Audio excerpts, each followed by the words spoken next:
Amazing. We're just letting people in. Good evening, good evening. Hope you're all okay. I've got a voice note, but I'm not going to listen to it. So I don't know who it is. Well, I do, but she's got to wait. Okay. I can see some familiar faces. I can see some new faces. How lush. Okay, good evening. Welcome, everyone. Hello, hello. It's Lindsay. I'm here. I've just ignored your voice message, Lindsay. Okay, so welcome. For those of you who just want to make sure that you're in the right place, you are at the Unstoppable Parent Masterclass. The title of this evening's masterclass is You Are Not Alone, a masterclass for parents and carers who need to do life differently. If you're not expecting to be here, if you're expecting to be somewhere else, now would be the time to leave. If you are expecting to be here, welcome, welcome. I'm glad you're here. So, good evening, everyone. For those who don't know me, my name's Heidi Mavir. I'm the founder of Autistic Authors. And this evening, I'm going to take you through a new masterclass that I have written as part of this week's Unstoppable Parents series. We've been interviewing some incredible people this week, and when you get the replay for tonight's session, you will also get access to the recordings of some of the interviews that we've done this week. I'll talk a little bit more about that in a minute. What I'm going to do with you tonight is I'm going to take you through some top tips on surviving the journey that is parenting in a household that does things differently. We're going to talk a little bit about why that's necessary. And then with your permission, I'm also going to tell you about our Unstoppable Parent Programme, which the doors to which open this evening and which starts on the 11th of April. It's a programme we only run twice a year, and I'll tell you a little bit more about it later on. So if you're here and you're in the chat, let me know if you've been on one of my webinars before. Let me know if you're brand new. I'll do a little bit of housekeeping for you so you know who's here with me tonight. Lindsay McGlone, you'll see Lindsay in the comments probably. Lindsay is my social media manager. That makes me sound very swanky, but basically Lindsay is a very dear, excellent friend who knows Instagram back to front. And why would you not pay your friends to do amazing stuff for you when they're better at it than you are? So Lindsay is here. And also Helen, who is a graduate of the Unstoppable Parent Programme. She is a member of my admin team in the Autistic Matters group.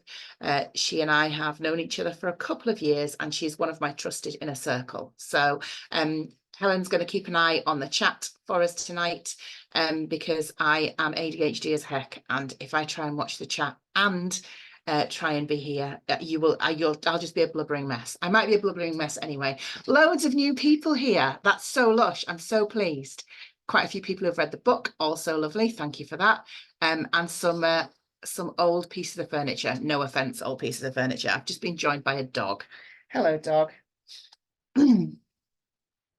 Never worked with children and animals, right? So he's now sitting on my feet, but that's okay. That's a good regulationary experience. So Becky's here. She's done Unstoppable and Neurocurious. Liam's here. He's new. Lots of people, Becky, Diane, Esther, amazing. Thank you. You're all so welcome. So this evening, as a means of trying to keep you here until the end, I'm not going to pretend that's not what I'm doing. There will be some prizes if you stay till the end. I will give away some goodies. And also, if you feel like it, during tonight's session, if anything particularly interesting strikes you, or you just fancy winning a prize, if you do a quick screenshot and tag me on Instagram, Lindsay will keep an eye out and we'll give a couple of prizes away to people who do that as well. Say how wonderful it is. And I mean, try to say something complimentary, but if you can't, just say, I'm with Heidi Mavir tonight. That's absolutely fine. Yeah, if you're up for that, then that's great. If not, and you're a PDA and you're like, you're not the boss of me, you are dead right. I am not the boss of you. You do not have to do anything you don't want to do. Let's get cracking. I'll tell you a little bit about how tonight's going to work, what we're going to do, and I'll be with you for probably around an hour. There will be time for some questions at the end if you want to stay to the end and you've got questions about either what we cover tonight or the Unstoppable Parent Programme or anything else indeed. So let's jump right in. Okay. So this is me. This is a picture of me. For those who need a description, I am a middle-aged Caucasian white woman. I wear dark rimmed glasses. Currently, my hair is purple in the front and black in the back. Party in the front, business in the back. I am sitting in my office / spare bedroom. beside a curtain, which I found somewhere, I can't remember where, and a vintage clock that cost me way more than it should have done. And the wall behind me is green. So for those of you who don't know me, as I've mentioned, my name's Heidi Mavir. I'm the author of Your Child Is Not Broken. I know some of you might be familiar with me for this, which is a book about my experiences of trying to get educational provision for my son Theo, who crashed out of school when he was 15.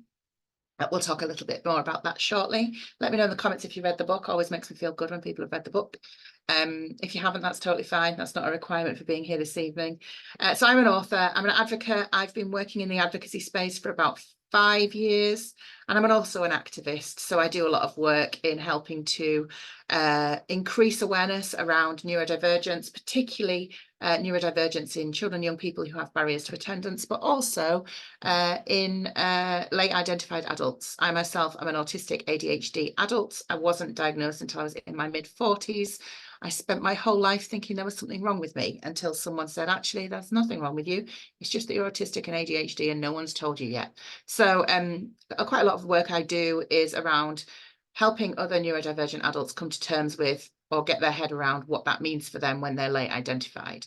So if you are a late identified neurodivergent adult, you are super welcome. I'm really pleased you're here. If you're here as a parent or carer of a neurodivergent child, thank you for being here. We need more people who are on the sides of the children and young people who are the children and young people like I was, who didn't have the support they needed when they're in school and college and in their early years. So I'm just going to tell you a little bit about what I'm here for and why I'm here and how we got here. On the left there, you can see a picture of myself and my son, Theo. This picture's about 18 months old now, I would say. Theo's now 19. When Theo was 15, he crashed out of school pretty spectacularly in what at the time we thought was a mental health crisis. And what we later realized was autistic burnout. He was one of those young people who masked pretty well. Apple doesn't fall far from the tree. I'm also an expert masker. His difficulties, and a combination of a few things happened when he was in his first year of GCSEs, which basically meant that he wasn't able to mask anymore, wasn't able to hide the difficulties that he was having, and it became apparent that he was really struggling in school. And what followed was almost 2 years of him being out of school completely. I had to fight, as many parents do, for recognition of his needs. I had to fight for an EHCP. We went all the way to SEND tribunal to get him an education otherwise than a school package, which is a means by which children and young people for whom it's inappropriate for them to be educated in school or college are educated out with a school or college setting. So we were one of the first families in our local authority, well, we were the first family in our local authority to get an education otherwise than a school package. And during that process, not only was he in mental health crisis, but I was too.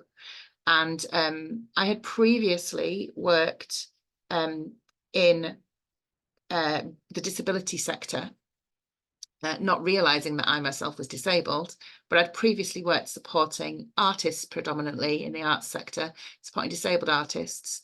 And I've worked with a lot of autistic adults. And when Theo started to present as having difficulties, the penny didn't drop. I didn't make the connection.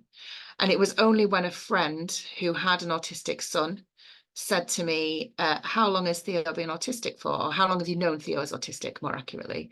And I said, he's not autistic. And she said, oh, Orcs. I assumed he was, given that he's just like my son. And then we started on this discovery of realizing that not only was he autistic and ADHD, but I was as well. So over the past 5 years, everything has changed for us. Literally everything. I had to stop work because he was too unwell to be in school. I'm a single parent. And his dad is around but isn't present. We don't co-parent. And during that process, not only did he hit mental health crisis, but I did as well. And things got really dark. to the point that it was touch and go as to whether either of us would make it. And I won't go into too much detail there because I don't want to be triggering people, but I had the experience that many parents and carers have of children who are in crisis where they too hit crisis.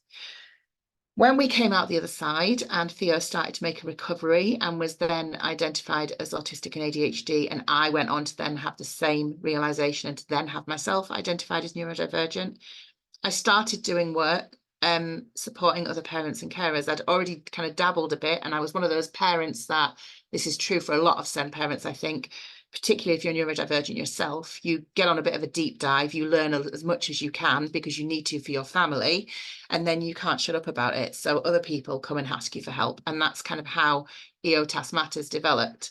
During the process, I was really grateful to other parents and carers who had gone ahead of us, people who really took me under their wing and really took care of us. I encountered lots of kind of professional gaslighting. I experienced lots of difficulties with people not taking me seriously, with people not taking Theo's difficulties seriously. And had it not been for the community of parents that I was able to surround myself with, I don't know where we would have been. So when we came out the other side, I sort of made a bit of a pact with myself that wherever I could, I would do what I could to help other parents who are facing similar challenges to what we had. And when we were well again and we were in recovery from the burnout that we'd both experienced, and we were kind of back on firing at least one cylinder, if not all four, I made that my mission. And out of that came my book. So Your Child Is Not Broken came out at the beginning of 2023, and it did really well. It became a Sunday Times bestseller. It's the only book of its kind to hit the Amazon top 50. So it was in the top 50 books on Amazon, for all books on Amazon. Initially I self-published the book, and then it was picked up by a publisher. So it's now available through Pan Macmillan, Bluebird Books, and it's just about to launch in the US. Our US date for release is next week. And now I do work supporting other parents and carers of neurodivergent kids, trying to build a community, or building a community where we can support each other, we can take care of each other, and we can learn from each other, because I firmly believe that value for real wisdom comes from within lived experience. So I've since gone on to train and qualify as a trauma-informed practitioner. I'm IPSI Sen Law trained, and I advise parents and carers on EOTAS, but also all things EHCP and late diagnosis and neurodivergence in general. So that brings us up to speed of where we're at, really. I have a thing for giraffes, you might notice. Don't get me started. Did you know that giraffes' tongues are prehensile, which means that they can bend and they're like a tongue, and they're also grey, so they don't get sunburn. You're welcome. There you go. There's something you will not learn anywhere else on a webinar, I don't think. So when I started working in advocacy, it became apparent that there were lots of parents who were having the same experience that we were having.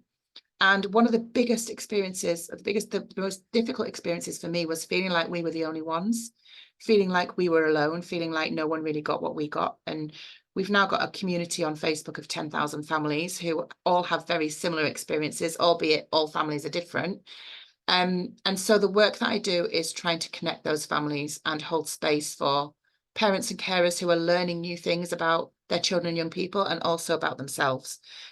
Because this is a roller coaster, and nothing can prepare you for it. And unless you are living it, it's very difficult to understand. So I believe that it's just our dog. Sorry, everyone. Hold on. Bertie. Sorry. I believe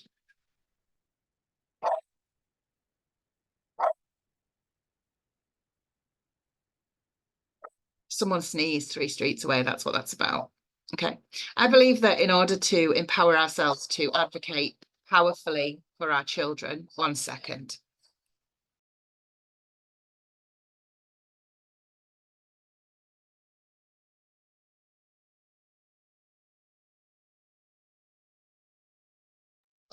Sorry. I believe that in order for us to be able to powerfully advocate for our children and our young people and ourselves, we have to do things differently. And doing things differently means throwing out the rule book and finding a way to prioritize our well-being, our relationships with our children and young people, the mental health in our homes, and really embedding permission for everyone in our household to be and do and show up authentically as themselves. And the reason I'm so passionate about that is because as someone who made it to nearly 46 without knowing that she was autistic, and as someone who had a son who made it to nearly 16 without knowing he was autistic, I know the damage that can be done by not being able to live authentically and not having permission to be yourself and needing to assimilate and to mask and to fit in. So for me, it's not just a case of, wouldn't it be nice if we all were accepted for who we are? For me, doing life differently as a neurodivergent household is an act of rebellion, but also an act of radical self-care. Because we know, for example, that the biggest killer outside of heart disease of neurodivergent people is people unaliving themselves, people taking their own lives. And that is because without support and without permission to do our lives the way that we need to do our lives, and when we're forced into masking, it has incredibly detrimental effects on our mental health and of the mental health of our caregivers. So that is why I'm so passionate about holding space for parents and carers to think about what doing life differently might look like. Because that's the way that we basically keep autistic people alive. And I would like to do that. So when we talk about doing life differently, we're talking about not just swapping one blueprint for another blueprint. We're not just saying, oh, well, this is what traditional parenting looks like, so we're going to do the opposite of all of those things. There's kind of no point swapping one blueprint for another blueprint. We're scrapping the blueprint is the deal. And we're approaching it as not a final destination, not a place that we get to, not a thing that we do, but a way that we are, a way of being. So, for example, in our house, if I give you some examples of what that looks like for us, we do things very differently as a household. We have garden furniture in our living room because we have a swinging chair that my son uses for regulation. We have Lego on practically every surface. We have fidget toys in every pocket. We have mood lighting in every bedroom. We have teddy bears on every bed, even for the adults. We have safe foods in our cupboards. We have ways of being with each other that maybe other people would find peculiar or unusual or weird. And those things are necessary in order for us to give ourselves permission to just exist. And that has been a journey for us, and it continues to be a journey for us. And we are constantly working out what does and doesn't work for us. Things change all the time, you know, people do not stay the same, and particularly children and young people don't stay the same. And things that were works for myself and Theo even 18 months ago are no longer works for us.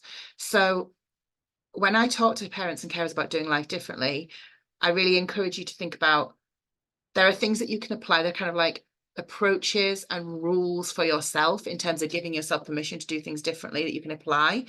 But it's not just a case of, I'm going to teach you, or anyone else can teach you how to parent in a neurodivergent household, because the whole point is there is no rules. Because really, actually, in non-neurodivergent households, it would be great if they could take that approach too. They'd get very different outcomes.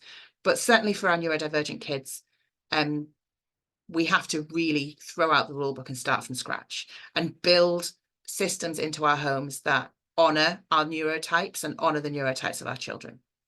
So when I talk about doing life differently, I'm not going to pretend that I'm going to say to you, do these 5 things and then life will be better. And that's all you have to do. It's about taking an approach of, you know, once you make the decision to do life differently, everything in life will be different, and it will continue to be different. And for those of us who don't like change, that can be quite a challenge. But also for those of us who like novelty, that can be a real liberation. And fortunately, the autistic part of me that doesn't like change is often like comforted by the ADHD part of me that loves novelty. Okay. Helen, anything coming up in the comments? Just that people are identifying with you. Lots of people love listening to you. And they all said your book's great. Oh, nice. I like it when you give me the edited highlights of the chat. You've read all 46 of those chat messages and just condensed them into 3 points.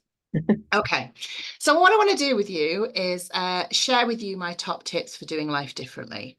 These are things that are embedded in the work that I do. They're embedded in the Unstoppable Parent Program that I'm going to talk to you about in a little while, but they inform how I do life, how I do parenting. And I'm not going to pretend that I'm the perfect parent. I am absolutely not the perfect parent at all. And even though I know what I should be doing, or I know what would be in our best interests, sometimes I drop the ball in a magnificent fashion. And I do that on a fairly regular basis. But our home is a place where we honour our autonomy, we honour each other's sensory systems, and we hold space for each other to do what we need to do. So that's what I really want to encourage other parents and carers to do with these top tips. Okay, so top tip number 1 is learn about your amygdala. I don't know if any of you know what your amygdala is. It's not a rude thing. It's not that kind of evening. Your amygdala is the primal part of your brain where your fight, flight, and freeze response is triggered. One of the things that I didn't understand before I knew about stress responses was how much at the mercy of my amygdala I was. The amygdala is the part of your brain that is the most primal part of your brain. It's what sometimes is referred to as the monkey mind. And it's the part of your brain that responds to sensory and emotional stimulus. Unfortunately, the amygdala doesn't know whether the toast is on fire or the toast is burning or your house is on fire, or indeed whether the toast is on fire, but whether the house is burning down or the toast is burning. That it doesn't know the difference. The amygdala is just an early warning system. So anything that triggers your sense of panic or your sense of fear or your sense of overwhelm or your sense of stress fires off a signal to your amygdala, and your amygdala goes, get out, get the fire brigade out, stay out. What I didn't know was that as well as the fight, flight, and freeze response, there's always also a fawn and flop response. And for neurodivergent people in particular, our amygdalas are different to people who are not neurodivergent. So we are very often more triggered by particular sensory stimuli. And for example, in the case of ADHD people, we are particularly heavily triggered by emotional stimuli. And I didn't know this. So I went 45 years without knowing that my brain operated a little bit differently to the other people that I was around. And then when I was having great big feelings about things, great big emotional responses to things, massive panic attacks over things, moments when I was so overwhelmed I couldn't speak, moments when I was so angry I could have literally put my fist through a wall, I didn't know what was going on. I thought I was losing my marbles. When I started to learn about my amygdala and my polyvagal responses and the 5 stages of autonomic nervous system responses, all of that started to make sense. And I started to understand more about my neurotype, how to manage that, how to better advocate for myself, how to calm myself, how to stay out of panic and overwhelm more frequently. And things just started to get a lot easier. And also when I started to learn about my own amygdala, I could also learn about the other people in my homes and what their responses looked like. And it just meant our home became a much calmer, much more compassionate place to be. So that's my top tip. Learn about your amygdala, number 1. Number 2, tackle your internal chatter. So I didn't say deal with your negative self-talk because it's just not that straightforward. And I don't know if anyone else is one of these people, but as someone who was not identified as neurodivergent, I have read more than my fair share of self-help books. I read a lot of books to try and work out what was wrong with my brain and how to be different. I read books about bipolar, I read books about panic attacks, I read books about body language, I read books about everything I needed to read books about apart from neurodivergence. And one of the things that was one of my biggest challenges was I had a very loud negative self-talk. So I had a really loud inner critic. And that inner critic was actually a response to the sensory and the emotional and the overwhelm that was going on in my life all the time. But it was also informed by some of my early experiences. As an unidentified neurodivergent person, I had internalized some of the things that were said to me. So I thought I was lazy. I thought I was stupid. I thought I was over emotional. I thought I was too much. I thought I was a drama queen. I thought I was a liar. I thought I was difficult to understand. I thought I was aggressive. I thought I was, you know, all of these things that have kind of became part of my internal monologue. When I started to understand that I had internalized a lot of the things that were said to me by people who didn't know why I was the way I was, when I started to unpick that, it gave me permission to really start being much kinder to myself and to really think about what those stories were that I was telling myself that were informing the decisions that I was making, and they were informing the way that I was parenting. So starting to think about what that internal chatter looked and felt like and where it came from was a massive moment for me, and continues to be a really informative way of helping me understand myself and my neurotype and my sensory system.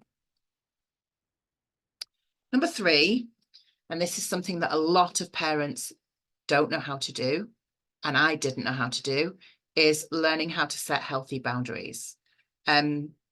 I was a people pleaser. I'm a recovered people pleaser. And part of my mask was that if someone who even had the shred of authority told me to do something, I would do it even if it put myself in danger. It made me very vulnerable as a young person and as an adult. And it made me really unhappy because I wasn't able to advocate for myself and I wasn't able to stand up for things. And I had to learn the hard way how to set boundaries. When our family hit crisis, I had to really like strap on my britches and get stuck in and learn how to, and basically set boundaries, because without them, we were in big trouble. But one of the things I'm really keen on helping parents to do is doing that before you need to, choosing to decide what your boundaries are. And that means your emotional boundaries. It also means your sensory boundaries. Starting to get comfortable with saying no, understanding what that looks like and what that feels like. Because when you know how to say no, then your yes becomes much more powerful. And it frees you from that expectation of doing what you're told. And when you are a parent, particularly who is advocating for a child or young person, you have to be able to say no. Because if you cannot say no on behalf of your child, decisions will be made for and about your child that will put them at risk. So this is one of the biggest pieces of work that we do in our community, and it's one of the biggest lessons, and it's why it's on my list, is learning how to set healthy boundaries will save your mental health, and it will help you to empower your own child or your own young person to do the same. And a young adult that approaches adulthood understanding their own autonomy and knowing how to set boundaries, they're the young adults that will potentially mitigate those mental health crises that some of us will have hit because we didn't know how to do that. So if you are someone who doesn't know how to say no, or finds saying no very difficult, or doesn't want to be rude, or doesn't want to make a fuss, then this is probably one of the biggest learnings that I would want to kind of encourage you to go and have a think about. How do you set healthy boundaries? What does that look like for you? Boundaries, not just for sheep. Number 4 is build yourself a self-care toolkit. Now, I am a bit about self-care because, as I mentioned, I've read a load of self-help books. And if one more person tells me to get out in nature or take deep breaths, I think I might like rip my own arm off and beat myself to death with a soggy end. Like that's just not a work for me. And for some people that is a work, but for my ADHD brain, trying to lie still and do some home, that's not a work for me. So the word self-care always kind of made me a bit angry. What I have learned is that self-care isn't just spa days. And don't get me wrong, spa days are lovely, but like, let's be honest, when you're a neurodivergent household, spa days, bubble baths are a dim and distant memory. Like having a pee with the bathroom door shut, that is a treat, right? If you've even got a bathroom door, which I know some of us haven't because our kids have punched them, you know. So when we're taking an approach to self-care, we have to be thinking about what does that really mean for us, and how do we carve out that time and space where we give ourselves brain rest, which is what this is about, what self-care is about, where we give ourselves brain rest so that we're not constantly firefighting and responding to our amygdala responses, so that we're able to be in a place where we can make logical decisions in a regulated space. That's what I mean when I say self-care. And I see so many parents and carers who are really great at helping their kids regulate, but they don't know how to do it for themselves. So one of the things that I really encourage parents to do is to build themselves a self-care toolkit and to think about what that might look like for them. You know, that old adage of put your own oxygen mask on before you put anyone else's on. And, you know, we're all running up and down the cabin, putting oxygen masks on all the kids, and we don't even know where ours is. So build yourself a self-care toolkit. And my 5th top tip for doing life differently is finding community. I have already mentioned, but if you're in any of my communities, if you're in my Marble Room, which is my online subscription, or if you're in my big EOTAS Matters group, I see every single day parents saying, oh my God, I thought I was the only one. I thought that when the Senko told me that there was no other kid like my kid, I thought, my God, what have I done? And if you've seen the interviews that I've done this week, the interview that I did on Wednesday with Carrie and David Grant, which when you get the replay of tonight's session, you'll have access to if you haven't already watched it. They spoke about this, how they were told, as lots of parents are told, your family is an anomaly. And we know that our families aren't anomalies when we're in community. And the other reason why community is so important is because you need to find other parents and carers who understand your terms of reference. So for some of you, the word masking might not mean very much, and you might be early in your journey, you might not know what I mean when I say autistic masking. But for those of us who are in the language, the shared language of the autism community especially, we can say to another parent, oh, well, you know, they say that they're fine in school, and the other parent can say to them, say to us, oh, it's because they're masking, and explain what that means to us, and we'll be like, oh yeah, it makes sense, right? But if we don't have other parents and carers around us who have those shared terms of reference, who know what it means when we say, I've got to go, or who know what it means when, you know, who will give permission for my dog to be losing their marbles on the landing because they just know that that's the way it goes in our house. If you're not around other parents and carers who can afford you the compassion that is required to show up as you need to show up, then you will be very lonely and isolated. And Carrie and David, when I interviewed them on Wednesday, Carrie said the opposite of oh my goodness me. It was fitting in anyway. The opposite of fitting in is, oh my God. Anyway, she said something very wise. But what she basically said was, it's important that you're around other people who you don't need to fit in with, that you don't have to pretend with, that you don't have to put on with. Oh, it's bugging me. I wrote it down earlier and I haven't got my post-it note with me. But it's really important that you're around other people and other parents who will grant you that space and that compassion to be yourself and to complain and bitch and whine and cry and scream as much as you need to, because we all need places where we can do that. Like, that's not to say that we're going to have a massive pity party, but we are going to let each other talk about how hard we're finding this, because it is hard when you are a family who needs to do life differently. It absolutely is. Helen, what's coming up? People are sharing answers. They're saying belonging for your belonging. Thank you. The opposite of belonging is fitting in. Thank you so much, wise people. I should have just asked.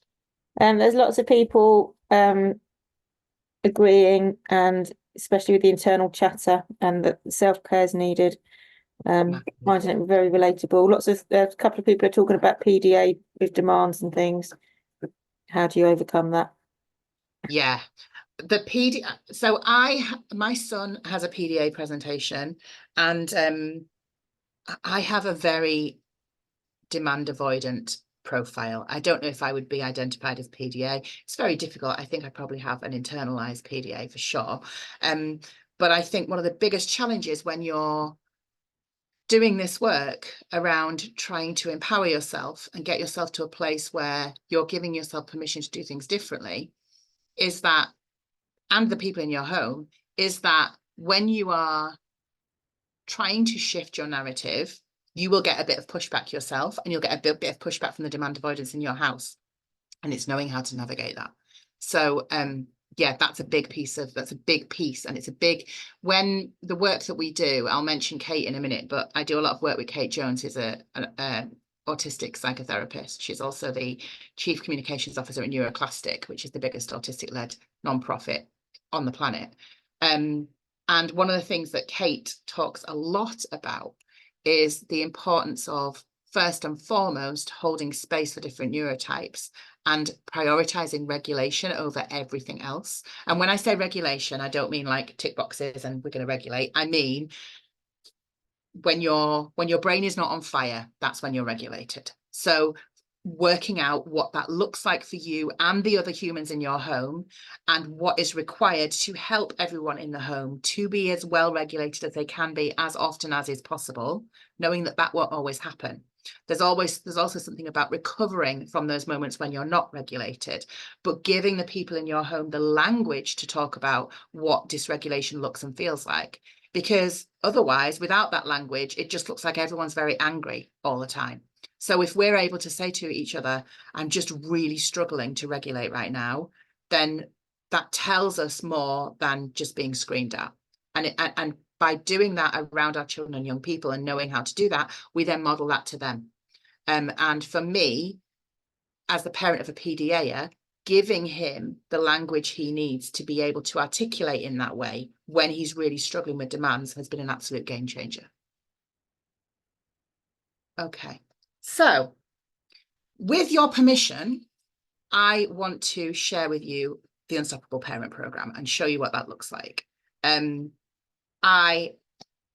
This is a program that I am incredibly proud of. We have run it now 4 times. We only run it twice a year, and we've had 250 something families through the program. The Unstoppable Parent Program is a parenting program for people who don't want to be sent on a parenting program. So if you've ever been told that you need a parent program, this is probably for you. Because then you can say, it's okay, I've been on one. But the thing that makes Unstoppable Parent different is that it is a neurodivergent informed, trauma informed, neurodivergent led, autistic managed and delivered parenting program. So I wrote it with Kate Jones, who I've mentioned is the neurodivergent psychotherapist, and we also have guests who come in who are also neurodivergent adults and specialists in the fields.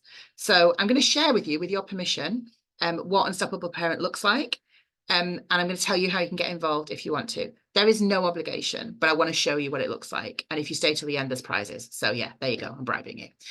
So let me show you. So the kind of the slogan, I guess, what you would call it, you'd probably call it a slogan. It is a slogan for Unstoppable Parent. Apologies in advance, I'm about to drop an F-bomb, but I think if you've read my book, you wouldn't expect any different. So the slogan is, fuck the guilt, ditch the shame, pour compassion on your brain. So Unstoppable Parent is a 5-week trauma-informed, neurodivergence affirming training and community for parents and carers who need to do life differently. And the intention with it is that we take the cohorts from being wrung out and worrying to being unstoppable. And what that means for you will be different to what it means to other people in the cohort. But for what unstoppable means for me, it doesn't mean that you're like head down, arse up, Bill in the China shop, gonna rip up trees. It doesn't necessarily mean that. It might mean that you are able to keep going even when you don't feel like you can anymore. And keeping going might just mean opening your eyes in the morning. Okay, so the intention with the Unstoppable Parent Program is that we take you through some of, well, what I've just talked about, those 5 top tips.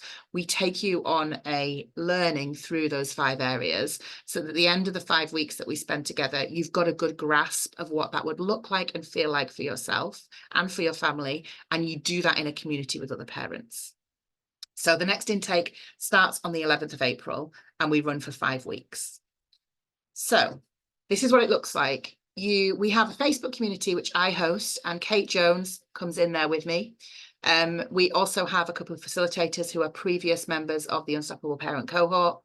So that you have a place where you can ask questions, share tips. We very often have a Spotify playlist that we compile in there. Usually for our Unstoppable parents, there's a let's make an Unstoppable playlist. And by the end of it, we've got this banging list of tunes that are like music that you need to either regulate or to get yourself going, or to jiggle in the kitchen, or to whatever it might be. So we give you a Facebook community. If you're not on Facebook, it doesn't matter, because all of your trainings are also in an online library. We give you lifetime access to the content, and you get a password. You can share that with other members in your household. So you don't need to book a space for yourself and your partner and the grandparents and the kids. You just need one for the household, and then any number of people can access it. That goes as far as to say, if you've got PAs or carers who you also want to give access to, you can do that too. We do 5 weeks of live trainings. We meet on a Thursday evening every week for the 5 weeks. We also throw in a bonus week. We do a graduation. It's hilarious. Just because why not? Because I missed my own graduation because PDA wouldn't let me go. So yeah, I wear my mortarboard. It's very exciting. We give you DIY worksheets. So if you're not the kind of person who likes to hear me blabber on about stuff and you'd rather be self-learning and self-taught, you get a worksheet to accompany each session. There are deep dive exercises in there that I've written with Kate that give you a little bit more depth if there are some of the parts of the sessions that you want to dig into. It's not therapy. So although I'm working with a psychotherapist and I'm a mental health first aider, it's not intended to be therapy, but it is therapeutic. And, you know, therapy is a privilege, right? So the idea is that this is a place where we can be together in community, and we can have some of the conversations that we don't get time for about ourselves, our self-care, what it looks like to do things differently. And the intention is that by the end of the 5 weeks, you've got a good grasp of what your next steps might be, what are your common triggers, what things you might want to discuss with other people in your household, and you'll make some new friends. For definite, you will make some new friends. Our Unstoppable Parent cohorts are like little family units. It's lush. So what we do in the Unstoppable Parent program is we give you, by the end of it, you'll have an understanding of what your brain does, why it does what it does, and know why that's okay. So we are rock solid, very keen on you show up as you need to, and we don't do any shaming. So we know that many, many parents in neurodivergent households are in various stages of crisis, burnout, whatever that might be. You come in your pajamas if you want to, that's totally fine. Cameras on, cameras off, absolutely totally fine. Bras, completely optional, regardless of your gender. We also give you some tools and some practical techniques to help you self-soothe so that it's not just a thinking experience. We have a guest that comes in and does a session for us on calming your central nervous system, practical hacks for that. We will help you get better at thinking about setting boundaries, help you feel more confident in pushing back when you need to, and just really focus on not being so unpleasant to ourselves. That's really what I'm really keen on, and what Kate is really keen on, is that we really are compassionate with our inner negative self-talk. We really get much kinder to ourselves about the way we speak to ourselves, and we come from a place of what you're thinking and feeling is completely valid and totally makes sense based on the experiences you've had to date and that you are having right now. And that's what we hold space for. You do get a certificate, which apparently many people are very excited about. And you get to be part of an exclusive Unstoppable Parent community. And like I said, the community is chef's kiss. We have a no knobhead clause. So if it ever happened that we had a knobhead, we would boot them. We haven't had a knobhead yet, so we must be getting something right. This gives you a lowdown of what we do each week. So week 1, we do monkey mind. So monkey mind is the amygdala. We do some good proper brain science. It's ACE. We learn about polyvagal theory. We talk about the amygdala, and we look in depth at central nervous system responses and the automatic responses that we're having moment to moment, day to day, that we maybe don't even know that we're having. That's where we start. Week 2 is looking at negative self-talk and story patterns. We do an exercise called the brain train, which is something that Kate and I have developed, and it features Patrick Swayze. You're welcome. Week 3, we talk about boundaries. We do a good old deep dive into what it looks and feels like to say no. And we talk a lot about how difficult we find it to say no and what we can do to start supporting ourselves to start feeling more comfortable about that. We also talk about mood hoovers, and soul vampires in that session. So what to do when other people around us are making things particularly difficult in terms of they're up in our grill, they're up in our personal space, either actually or emotionally. Week 4, we have a guest. So Jem Kennedy is a neurodivergent adult who is an emotional freedom technique practitioner. People who aren't familiar with emotional freedom technique, it's tapping. So you might have heard of tapping as a technique for central nervous regulation. But Jem comes and does a session for us. They're absolutely incredible.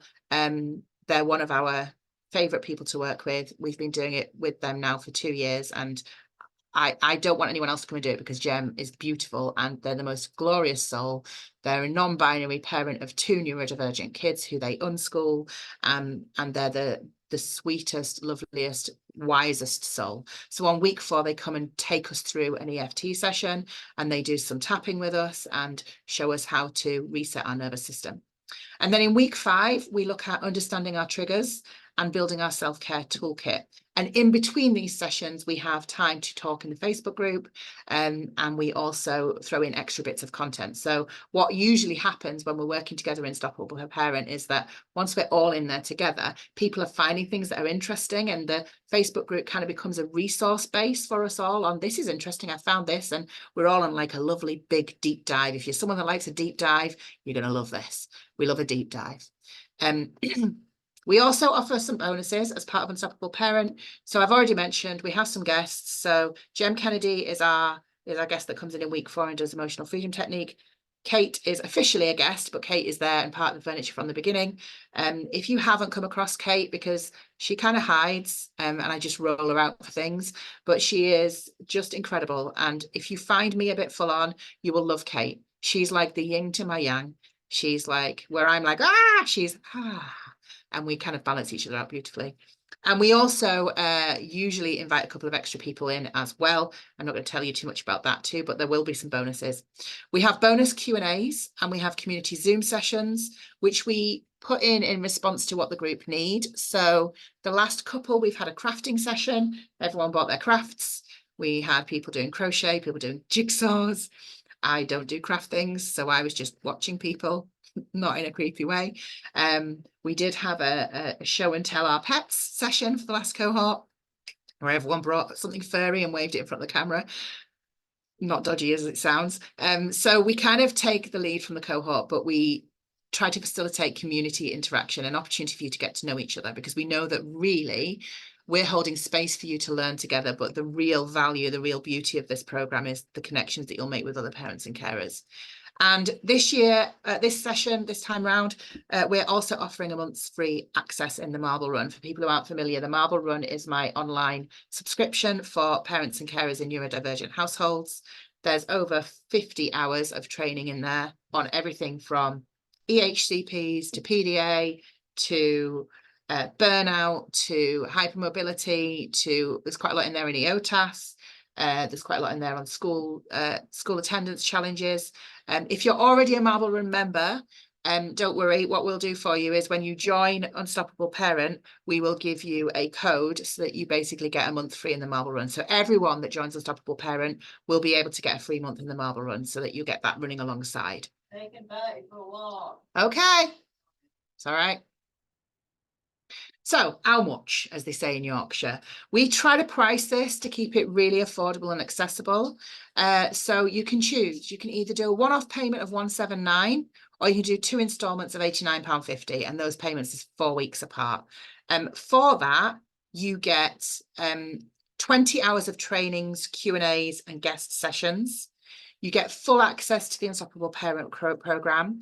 You get a private Facebook group with me and Kate Jones. You get your month free in the Marble Run, and then you also get preloaded into your libraries the In Conversation with recordings from this week from the Unstoppable Parent program. And I'm also going to put the last batch of Unstoppable Parent interviews in there as well. So you'll have like, I think it'll be 6 hours of interviews that you can watch before we start together if you want to. And we have also got an early action bonus. So if you join by midnight on the 21st of March, I'll also give you access to a recording of a session that Kate and I did. It's a 2-hour session called Surviving the Trauma of Broken Systems. And it's a session specifically for parents and carers who maybe have been exposed to stress or trauma as a result of trying to deal with either the education system or the health system. And it's a session where Kate takes us through what that does, what that looks like, and how to navigate that. So doors are now open. We start on the 11th of April. The doors are open for 10 days because you also get a cooling off period, so that if you do that thing where you're ADHD and you sign up and then you decide you don't want to do it anymore, you can cancel and get your money back. That's absolutely fine. I wanted to show you some things that people have said. These are quotes from our previous cohort. So down the left-hand side, these are things that our previous cohort said a while ago. And down the right-hand side, these are things from previous cohorts when they were asked tonight in my Facebook group. So you can see Suzanne said, the best and most important thing I did for myself and my family last year. If people are worried about the time commitment, then it's worth mentioning that all the live sessions are recorded, so you can watch at a convenient time and you don't miss out on the chat with the other Unstoppables, because the Facebook groups are so active outside of the live webinars. Helen said, this course helped me change so much of my life and the support is really the best. Elle said, so incredibly worthwhile. Sharon said, the best course money can buy by a long shot. The humans that run this course are amazing, as are the parents in it. And Kim said, a brilliant program, highly recommended. And then tonight, when they were asked by Lindsay in my Facebook group, and she'll back me up on this. The reason I've left names is so that you know that they are real people.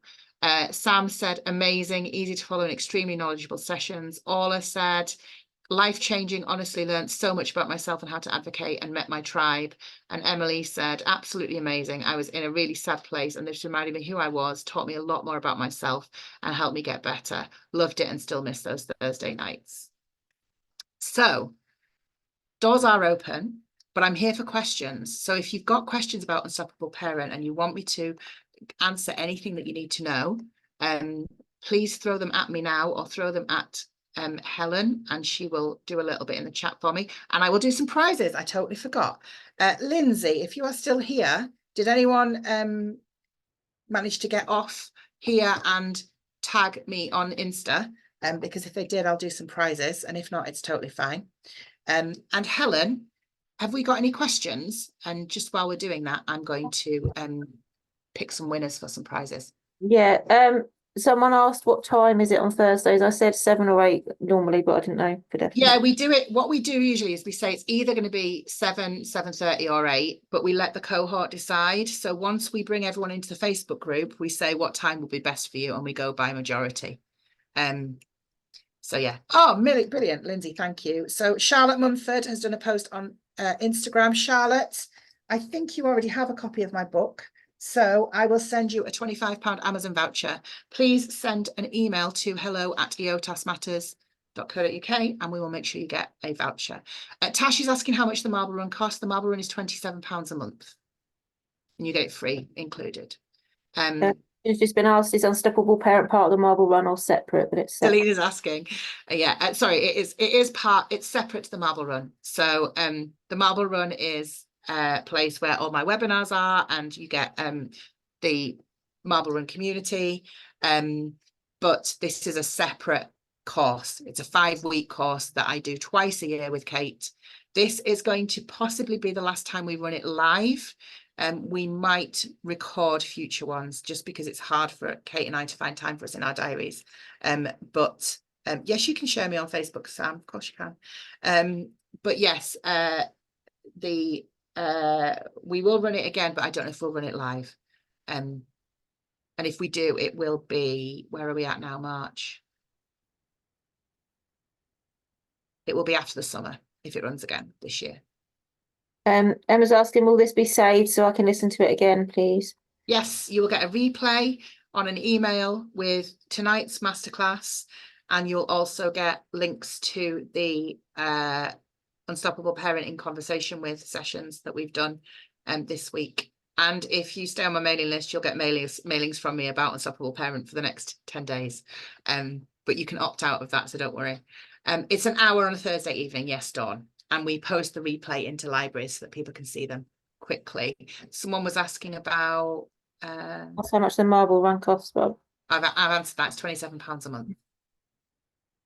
I think that's it for questions. Amazing. Lots of people are saying they love Kate's voice. Yeah, Kate's very soothing. If you have questions, Sonia's got their hand up. Sonia, do you want to unmute and ask you? Actually, I'm going to stop the recording if you're going to come off, because obviously you'll be on the record otherwise. Give me a second. 1 sec.